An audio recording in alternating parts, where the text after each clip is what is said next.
मी शैलेंद्र खडसे. आज मी first time या काँग्रेस नगरच्या गार्डनमध्ये आलेलो आहे. असं म्हणतात की इथे गांधीजींनी अधिवेशन केलं होतं काँग्रेसचं, त्यामुळे या गार्डनचं या एरियाचं नाव काँग्रेस नगर पडलं आहे.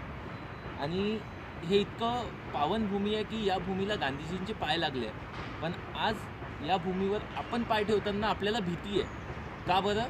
तुम्ही बघू शकता इथे ही विहीर, या विहीरची जाळी खालती पडलेली आहे. याला सराउंडिंगमध्ये काही नाही आहे. आणि जसं का तुम्ही इकडे बघू शकता, इथे लहान मुलांच्या खेळायसाठी जागा आहे. इकडे म्हाताऱ्यांना बसायसाठी जागा आहे, एक्सरसाइज करायसाठी जागा आहे. पण सर कोणाचं दुर्लक्ष झालं आणि मुलगा इथनं खेळता खेळता इथे आला आणि तो विहिरीत पडला, तर याची जबाबदारी कोणाची? सरकारची, इथच्या नगरसेवकांची की आम जनतेची?